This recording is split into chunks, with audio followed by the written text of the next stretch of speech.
بيبدأ فيلم النهاردة سنة 10191 في كوكب اسمه أراكس، وبنعرف إن الكوكب ده تقريبا مفهوش أي حاجة غير الرمال فقط. بس الرمال دي قوية جدا لدرجة إنها ممكن تخترق الحديد لو في عاصفة ولا حاجة. وكوكب أراكس في الوقت ده كان مشهور بحاجة غريبة كده اسمها التوابل، ودي مادة قوية جدا. الناس في الوقت ده كانوا بيستخدموها في السفر عبر المجرات، وكمان كانوا بيستخدموها في الاستشفاء. وعلى مدار الزمن كان دايما ناس من كواكب تانية بتهجم على سكان أراكس علشان ياخدوا منه التوابل دي، وكانوا بيدخلوا معاهم في حروب كتيرة بسببها. بس أقوى ناس هجموا على الكوكب ده كانوا جماعة اسمهم الهاركونيين، وكانوا دايما بيهجموا على سكان أراكس بسبب التوابل. بس بسبب قلة سكان الكوكب فاتهزموا على ايد الهراكنة واضطروا انهم يستخبوا في الكهوف اللي في الكوكب. بنروح بعد كده لكوكب تاني اسمه كالادين، وده موطن عائلة اتريدس الملكية. وبنشوف بول اللي كان دايما بيحلم ببنت كده ساكنة في كوكب اراكس، وبنعرف ان البنت دي موجودة فعلا. بس بول عمره ما قابلها قبل كده، بس كان دايما بيحلم بيها. وبيصحى من النوم وبيخرج علشان يفطر مع امه الاميرة جيسيكا، وبتطلب منه يلبس اللبس الرسمي علشان مبعوث الامبراطور هيوصل. وبتسأله بعدها لو لسه بيحلم بالبنت اللي بيشوفها دايما، بس بول قال لها لا.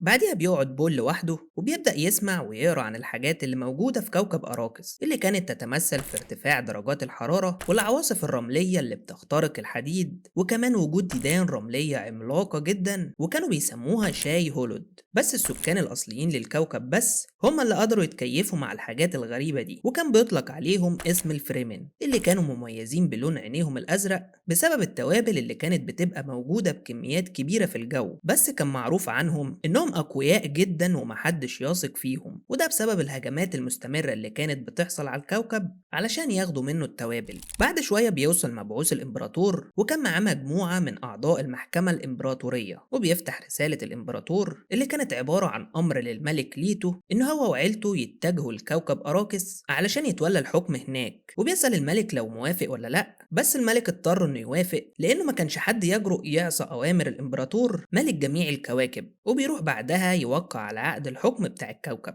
بعدها بيروح بول وبيقابل واحد من الجيش اسمه دانكن، وبنعرف انه صاحب بول المفضل. وبيسأله بول لو كان هيروح مع الفرقة الاستطلاعية اللي رايحة الكوكب، فعرفه انه هيروح معاهم. فبول طلب منه انه يروح معاه، بس دانكن بيرفض طبعا لانه لو عمل حاجة زي كده هيتعرض للمحاكمة العسكرية. ساعتها بول عرفه انه بيحلم احلام غريبة بخصوص الكوكب ده، وكمان مرة شاف دانكن وهو بيحارب مع جيش الفريمن. بس دانكن ساعتها قال له ان ده فال كويس، بس بول قال له ان لما شفتك اخر مرة كنت ميت في معركة، بس متأكد ان انا لو رحت معاك مش هيحصل حاجة. فدانكن قال له الاحلام بتصنع حكايات كويسة، بس في النهاية دي مجرد احلام. وكمان قال له ما تقلقش، وبيودعه وبيسيبه وبيمشي. بعديها بول بيروح لابوه الملك وبيطلب منه يروح مع دانكن لكوكب اراكس، بس ابوه بيرفض برضه وقال له انت كده كده هتروح معانا الاسبوع اللي جاي. فبول عرفه انه درس لغة الفريمن كويس وممكن يفيدهم هناك، بس الملك بيرفض برضه علشان ما يبقاش بول في خطر، خاصة انه مستقبل عيلة اتريدس. وفهموا ان نقلهم لكوكب اراكس هيعمل مشاكل كبيرة، خاصة ان في عائلات كبيرة عاوزة تسيطر على الحكم. وبيعرفوا ان بعت دانكن في الاول علشان يتحالف مع قبائل الفريمن، لانه لوحده مش هيقدر يقف قصاد شعب الهاركونيين اللي في الوقت ده كانوا مسيطرين على الكوكب، ومش بعيد يخلص عليهم كلهم في حالة انهم واجهوهم لوحدهم.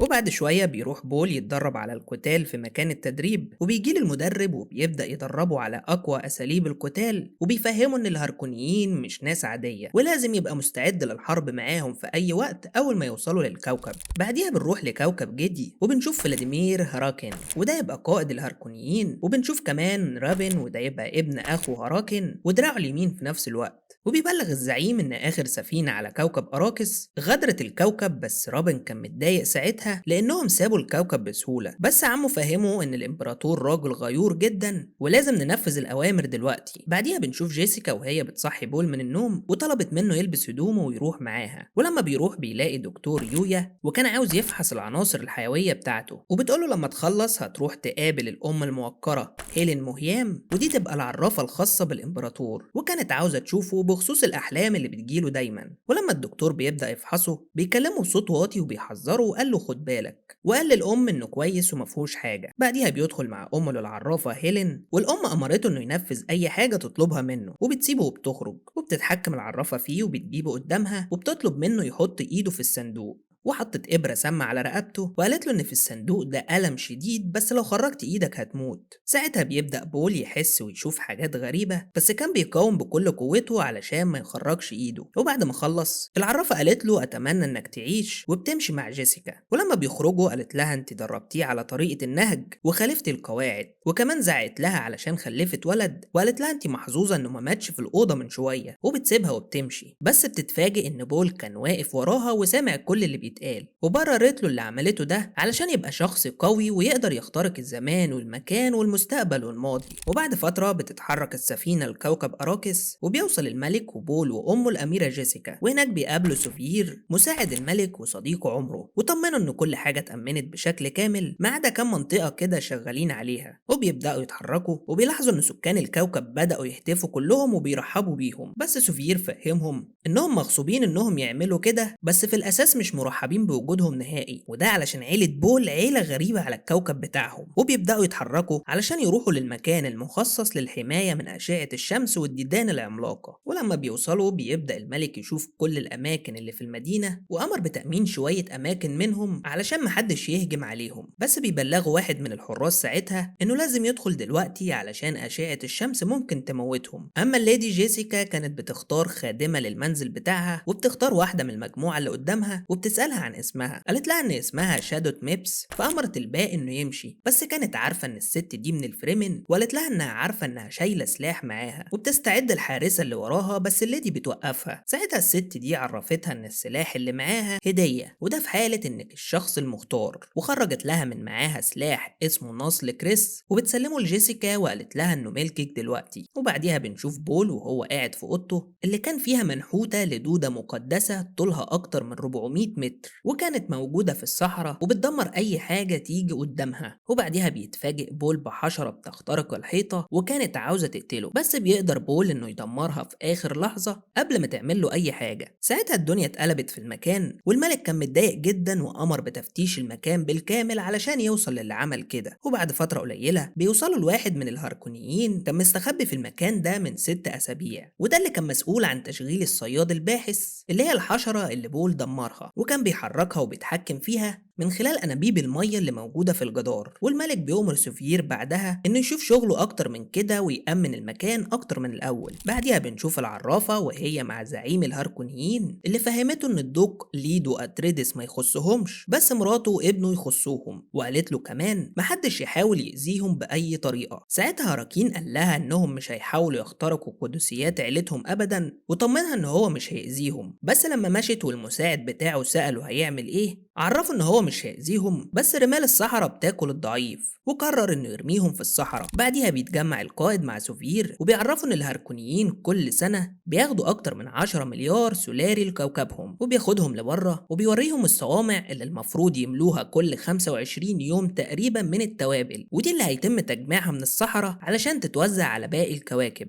واثناء كلامهم بيوصل دانكن وبيجري بول عليه علشان يسلم عليه، وبعديها بيتكلم مع الملك وبيقول له إنه عاش مع قبائل الفريمن 4 أسابيع مستخبيين في الصحراء، وكانوا في مكان اسمه السيتش، وعرفوا إن ستيلجار وصل معاه وحذرهم إن الفريمن دول أقوياء جدا لدرجة إنه قعد أيام يدور عليهم وهم كانوا بيراقبوه بس ما كانش شايفهم، لحد ما بعتوا له واحد يقتله، وعرفوا إن مفيش مرة دونكن كان قريب فيها من الموت زي المرة دي. وبيدخل بعدها ستيلجار يقابل الملك، وأول ما بيشوفه بيتف على الأرض. ساعتها الحراس اتضايقت، بس دونكن فهمه إن دي زي ترحيب وتف هو كمان. أما الملك تافف زيهم وبدأ يتكلم مع ستيلجار وقال له شعبي وشعبك كل واحد عنده حاجات كتير يقدمها للتاني، بس ستيلجار قال له انتوا غرباء عن المكان، ومن الآخر كده انتوا جايين علشان التوابل. فالملك قال له طيب انتوا عانيتوا كتير على ايد الهاركونيين، شوف انت وشعبك عاوزين ايه وانا لو في مقدرتي هعملهولك. ساعتها ستيلجار قال له انت تخرج للصحراء وتاخد التوابل اللي انت عاوزها، بس لما تخلص ترجع للمدينة بتاعتك مرة تانية وتسيب لنا الصحراء بتاعتنا. فالملك قال له الامبراطور منحه قطعة علشان يحميها، وهو هيفضل في المدينة مفيش مشكلة، بس لو اضطر انه يخرج للصحراء هيخرج، وعامة طمنوا ان مجتمعات السيتش هتكون ليهم للأبد.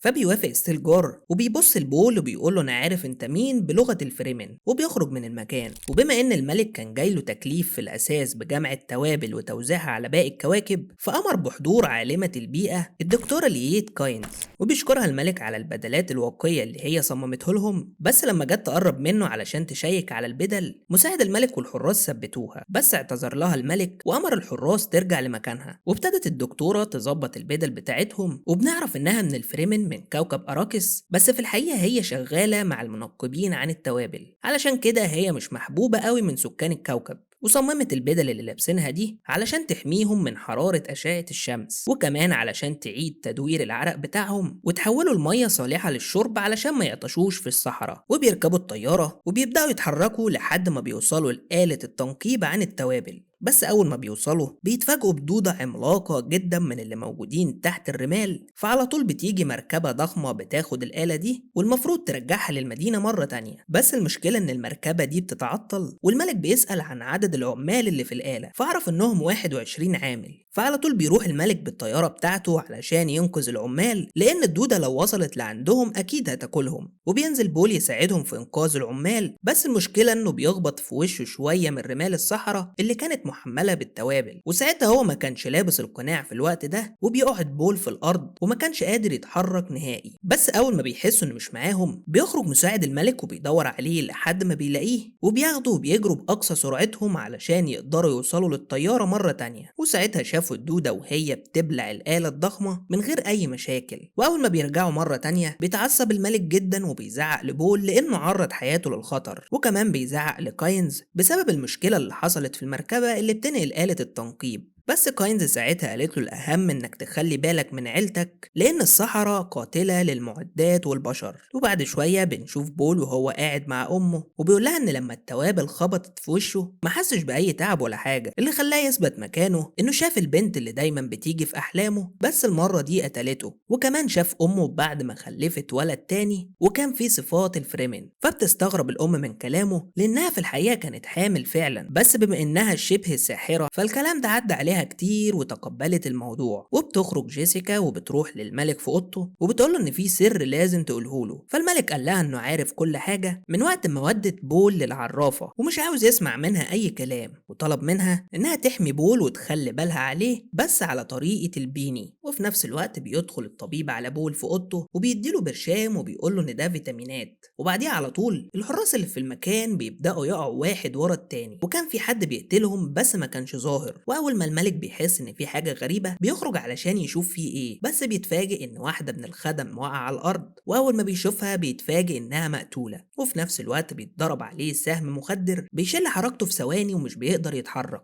وبيظهر ساعتها الطبيب وبنعرف ان هو اللي عمل كل ده، لان الهراكنه خطفوا مراته وهددوه ان هو يجيب لهم الملك ويعمل كل ده يا اما هيقتلوها. بس الطبيب قال للملك انه بيكره الاركونيين جدا، علشان كده خرج من معاه ضرس وقال له انا هركب لك الضرس ده، واول ما تقرب من ملك الهراكنه دوس عليه هيطلع منه بخاخ هيقتله في ثواني. وفي نفس الوقت بيضرب جرس الانذار وبيخرج ساعتها مساعد الملك وكل الجيش لبره. بس ساعتها بيتفاجئوا بجيش الهراكنه اللي كان ضخم جدا ومعاهم آلات حربية قوية جدا، وبدأوا يهجموا على كل الأسلحة الخاصة بجيش الملك، والمكان ابتدى يتدمر بالكامل. ساعتها جيش الملك ابتدى يهجم على جنود الهراكنة ودارت حرب قوية جدا بينهم هما الاتنين. ولما حاول الجنود يركبوا الطيارات والآلات الحربية بتاعتهم، سفن الهراكنة الحربية قدرت انها تدمرها بالكامل، وكمان قدروا يحاوطوا جيش الملك من كل اتجاه وكان عددهم كبير جدا. وفي النهاية قدر جيش الهراكنة انه يحتل جيش الملك في دقايق قليلة. وبعد شوية أول ما بيصحى دانكن بدأ يهجم على جنود الهراكنة اللي موجودة في المكان، وبدأ يقتل فيهم واحد ورا التاني. ولما خلص عليهم دخل يطمن على بول، بس اتفاجئ انه مش موجود. المشكلة الكبيرة ان جيش الهراكنة خطف بول وامه جيسيكا واخدهم معاه في طيارة من بتوعهم، وكانوا عاوزين يرموهم في الصحراء جنب الديدان الرملية علشان يقتلوهم. وكده يبقى ملك الهراكنة نفذ اتفاقه مع العرافة، ولو اتكلمت معاه فكده يبان انهم هربوا من الحرب في الصحراء والديدان هي اللي اكلتهم. ساعتها دانكن اول ما اتاكد انهم اتخطفوا خرج بره وبدا يقتل في اي حد تبع جيش الهراكنة يجي قدامه لحد ما قدر يوصل لطياره من بتوعهم واخدها وانطلق بسرعه علشان يلحق ينقذهم. وبنرجع لبول وامه، وقدروا من خلال سحر معين الليدي جيسيكا كانت عارفاه قدروا يسيطروا بيه على الجنود وخلوهم يفكوهم، وبعدها قتلوا بعض. بس المشكلة إن الهراقنة بيعرفوا كل اللي حصل فبيعطلوا الطيارة اللي هم فيها، وساعتها نزلت بيهم في وسط الصحراء. بس بول ساعتها في الوقت ده بيلاقي شنطة في الطيارة فبياخدوها وبينطلقوا بسرعة علشان يرجعوا للمدينة بتاعتهم. بس المشكلة إنهم اتفاجئوا أول ما شافوا الهراقنة وهم مدمرين المدينة بتاعتهم بالكامل، والمكان كله بقى عبارة عن نار، واتأكدوا ساعتها إن كل اللي موجودين في المدينة من شعبهم ماتوا. فبيرجعوا مرة تانية للطيارة وبيفتحوا الشنطة اللي معاهم، وكان فيها رسالة من الطبيب مكتوب فيها إن أي حد يخرج حي من هراكن في جهاز لاسلكي لعيلة أتريدس في شنطة المعدات هيقدر من خلاله يطلب المساعدة. وبيلاقي كمان الخاتم بتاع الملك الطبيب كان سايبهوله في الشنطة. في نفس الوقت الملك كان قاعد قدام زعيم الهراكنة اللي كان قاعد ياكل وأكن مفيش أي حاجة بتحصل، وبيدخل عليه الطبيب وقال للزعيم أنا نفذت لك كل طلباتك وسلمتك عيلة أتريدس بالكامل، وطلب منه يسلمه مراته زي ما وعده ويرحمها من العذاب اللي هي فيه. ساعتها قام له زعيم الهراكنة وقال له انت كنت عاوز تبقى مع مراتك صح؟ وقام قاطع له راسه، وراح بعدها للملك اللي كان قاعد ومفعول السم لسه في جسمه وما كانش قادر يتحرك.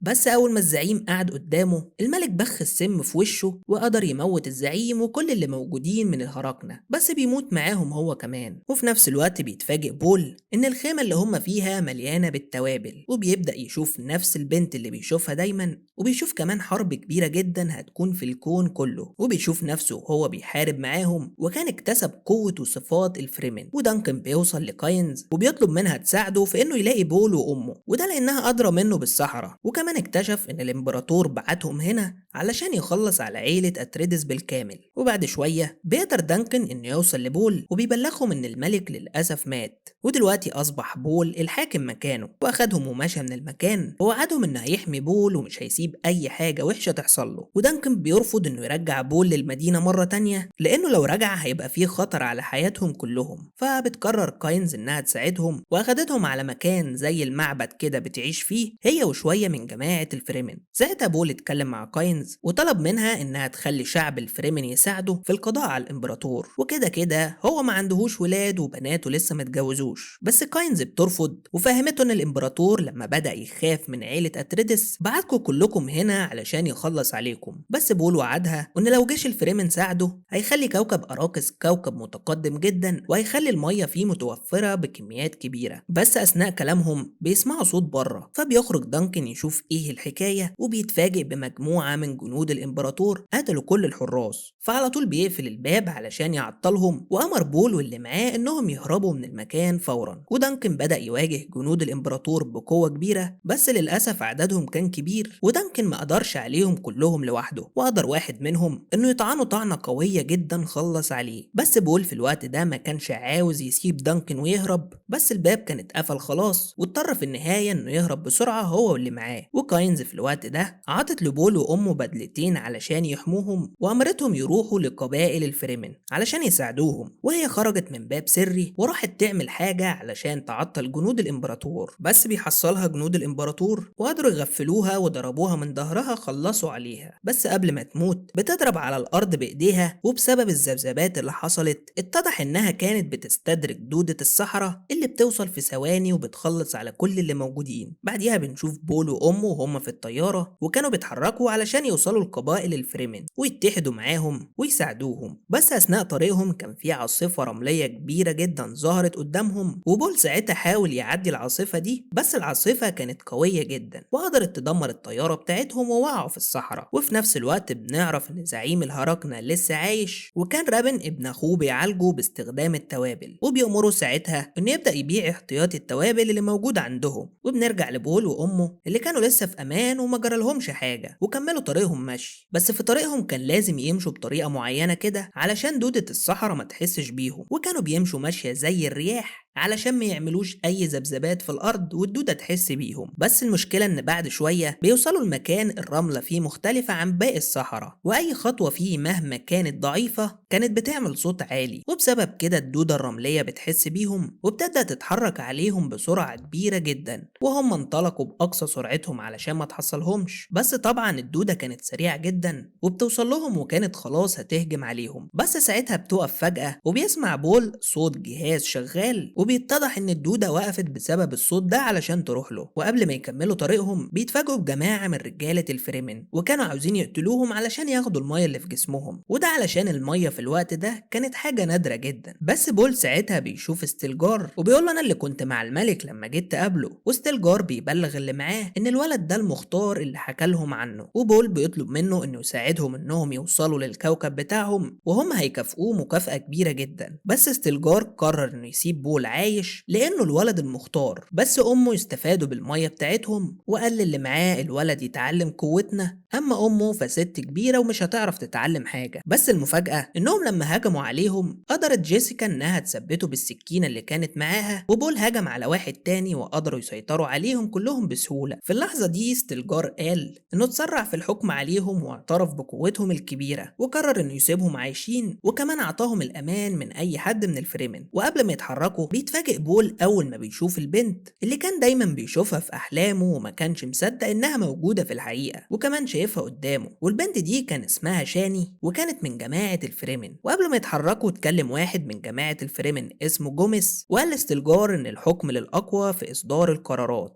لأنه ما كانش موافق إنهم يسيبوا بول وأمه عايشين، وطلب يتحدى جيسيكا في القتال بما إنها قدرت تسيطر على ستيلجار في القتال وبقت في مقام القائد بتاع الجماعة بتاعتهم. بس في الوقت ده بيقرر بول إن هو اللي يتحدى جوميس ويواجهه علشان يثبتوا مين الأقوى. ساعتها جيسيكا بتدي بول النصل اللي كان معاها علشان يقاتل بيه، وشينا قالت له إن النصل ده كان مع جدتها زمان وشرف لأي حد يستخدمه. واستعدوا الاتنين علشان يواجهوا بعض وبدأوا في الهجوم على بعض فعلا، وبيتمكن منه جوميس في البداية، بس بول بيستجمع تركيزه وقدر يسيطر على القتال، وكمان كان بيوجه له السكينة أكتر من مرة بس ما كانش بيرضى يقتله. ساعتها ستيلجار قال لجيسيكا هو بيستهزأ بيه ولا إيه، بس جيسيكا فهمته إنه بيعمل كده لأنه ما قتلش حد قبل كده، فقال لها الكلام ده مش موجود عندنا، هنا الواحد اللي بيفوز لما بيقتل التاني. ساعتها بول في ثانية واحدة قدر يضرب جوميس بالنصل في جنبه وخلص عليه. ساعتها ستيلجار قال انت كده بقيت واحد من الجماعة بتاعتنا ودلوقتي تقدر ترجع معانا للقبيلة. بس جيسيكا قالت له انهم لازم يرجعوا للكوكب بتاعهم، بس بول اعترض على كلامها وقال لها ان ابوه جه للكوكب ده مش علشان التوابل ولا حاجة، هو جه هنا بسبب قوة الفريمن، وقرر انه يروح مع ستيلجار علشان يتحدوا مع بعض ويواجهوا جماعة الهاركون علشان يقضوا عليهم نهائي. وبيخلص الفيلم على كده. الفيلم ده كان الجزء الاول من سلسلة افلام دون. لو عجبكم الملخص وعاوزين الجزء التاني اكتبوا لنا في الكومنتات، واللي يوصل لنهاية الفيلم يدوس على علامة اللايك علشان نوصل الفيديو ده ل1000 لايك.